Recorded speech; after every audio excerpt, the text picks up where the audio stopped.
According to the U.S. Department of Labor in 2023, 61% of recent high school graduates were enrolled in college. That's down from 66.2% in 2019. That may not seem like a big decrease or a substantial change, but according to the Strata Institute in a recent study, 52% of four-year graduates are underemployed a year after graduation. That's getting a job that doesn't require the bachelor's degree you just got.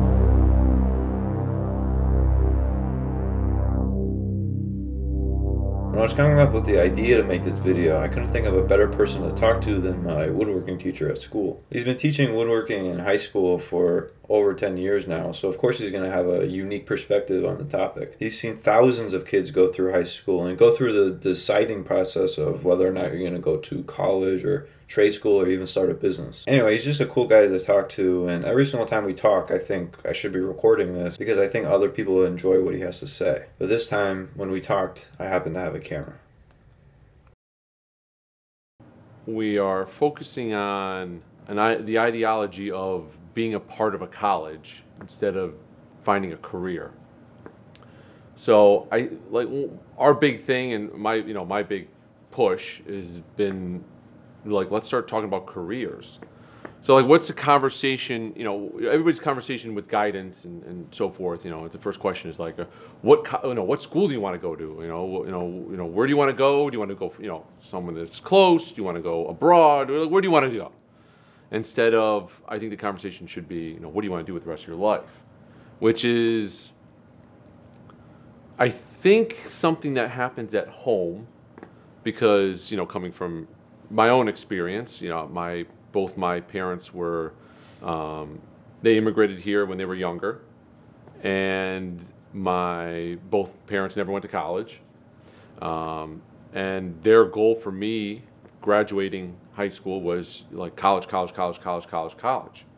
I was brought up, in a hands-on type of world. I loved doing projects around the house. I was always with my father building stuff, always fixing something. It was always a challenge that I loved. I loved building. I loved doing. And college was my parents' number one goal for me. You got to go to college. I didn't go to college. I didn't make it. I didn't do the right thing. And I think that push is the same push that we still have today. And that was, 12 years ago or, 14 years ago when we had that conversation of, where I should do after I graduated high school. But I think it's the same conversation that we have now. The parents with their kids. College. Got to go to college. And I think that we miss the whole conversation of, hey, what are you good at? What do you like to do? What do you want to be a part of? College is a great thing, depending on what you want to do for the rest of your life. Do you think that going to college and graduating from college, is that still considered the successful way, where any other thing is not successful in everybody's eyes? If your kid did that and you're a parent and you tell your kids, oh, my kid went to college, he graduated, they're going to view me as a good parent because my kid was successful. Is that still what should parents do, is push their kids to go to college? What I've noticed this a lot, and the problem is, yes, I think, personally, I think that we design schools to be college prep, which is important, but we kind of forget, and I think this is changing. I'm not saying this is still the old way. I think it's changing, finally. But there is you went to college, you're successful. Oh, you're not going to college? Hopefully you could get a job somewhere. And we forget that there's tons of careers.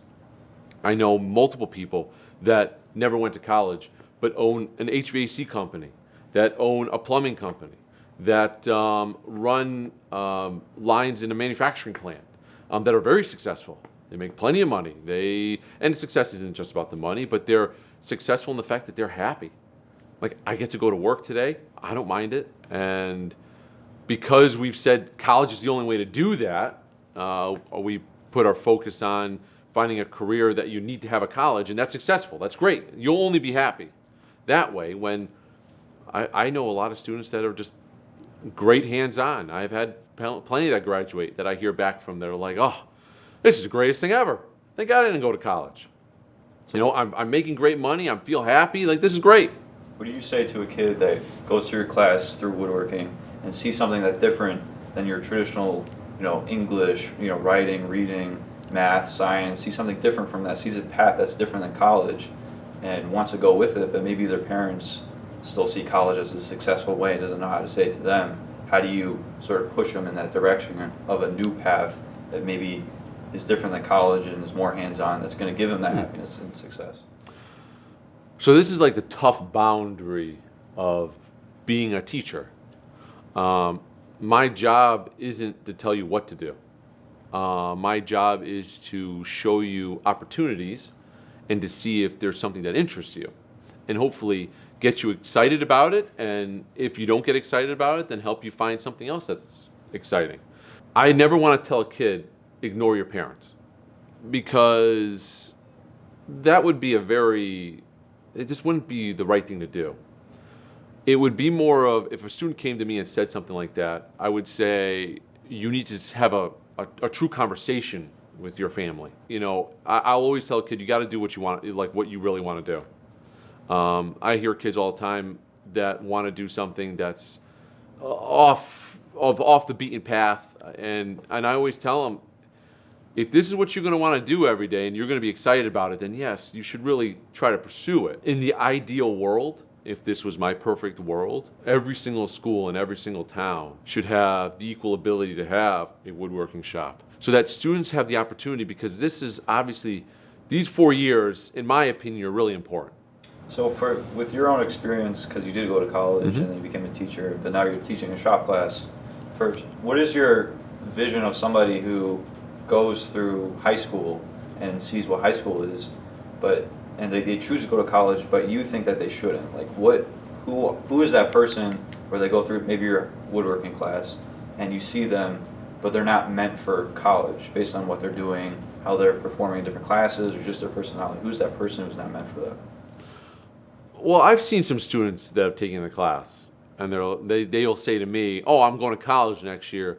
And there's been times that, knowing the way that they like school and how they've talked about school, in my opinion, I don't think that they are going to really enjoy that experience. It's not my job to tell them it's not for you. Like, you shouldn't go. You can't go. It's not my job. If it's one of those things where a lot of the kids, they really want to go to college. It's in their heads, they want to go to college. Try it out for a semester. Do you think college is, just like you were saying, do you think it's too much of a commitment? Like, obviously, when people think of college, they think it's very expensive, especially if you're a parent or even if you're going as a student. Do you think it's not too much money, but too much of a commitment? It is a lot of money, usually, 5 figures, even sometimes 6 figures for when you're going to get your degree. Is that too much when you're speaking of like a career? Is that too much of like a burden or like a weight that's holding you down? Is that too much of a commitment that students don't really think about, and they don't see the other options? They just, like you're saying, college, they don't see how much of a commitment it is. It is a big commitment, especially if you're trying to get a career that's not going to pay you back that college experience. Because I think even if you look at the statistics, I think they're even saying at this point that people are not even graduating in 4 years. They're taking like 6 years to finish a degree. That's an expensive 6 years. And then you get a career, then it's like, you might be paying back a loan for 10 or 15 years. For people who don't know the end goal, though, that's a tough commitment to be jumping into. Do you think it's still possible, let's say we're taking trade school and college even out of the picture, do you think it's still possible for a kid out of high school to get a job, to get a full-time job and work up the ladder in any company or any 100%. You could get a job where you are one of the low-level guys starting out of high school, and then you can work your way up to managing a group of workers. If you love welding, you got into welding, you said, yeah, this is great. Then went to college and go whatever, they'll work you up. So yes, I think if you're a high schooler that is ambitious, that values the hard work that it goes into a day of work, and really care about putting your name on something, I think you could succeed anywhere. So talking about success, this is my last question. So, what do you view as success? Because everybody who's going through high school, through college, whatever, wants to be successful. That's everybody's end goal. What is that? Is that money? Is that happiness? Is that getting a good job? Having a family? What does that mean to you? So success to me, success would be talking about like me being happy to come here. A lot of the kids ask me every day, they'll be like, you know, you don't make that much here. You know, why would you come work here? Guys, if I didn't really like working here, I wouldn't be here. I would have left a long time ago. I would have found another career in something else. But I enjoy coming here. I enjoy hanging out with the students. I enjoy doing the projects. I enjoy the different problems you get to in every day. And I get a paycheck. And I could pay my bills. Would it be great to own a Ferrari? Sure. It'd be fantastic. I would love a Ferrari. But to me, that's not the success. I don't need that to be successful. I need to be able to go home and I have a smile on my face, and I have you know, my kids and my wife, and we enjoy eating dinner together, and you know, I could get up and go to sleep and wake up in the morning and do it again and not be like, oh my God, it's Groundhog Day. Like it's just miserable. To me, I think that's successful. And parents and so forth have their own meaning of success. So my meanings of success doesn't have to be the same as yours or anybody else's. To me, that's what success is.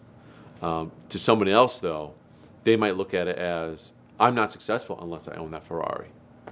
And the only way I could do that is going to college and getting myself a big, huge CEO corporate job, or have to own a company, and that's the only way I'm going to make the money. Like, I need the money to be successful. Everybody's got a different meaning for that, which is important. You know, you have to have your own meaning for success. That's, you know, that's why I buy into it, because it's in my heart, that's what I feel is success. But yes, I do agree with the fact that college isn't the only way to be successful. Success could be. It's a very tough word because there is no right answer to what success is. It's what you feel success is, in my opinion. All right, that's all I got. No, well, thank you. Thank you. I appreciate this experience.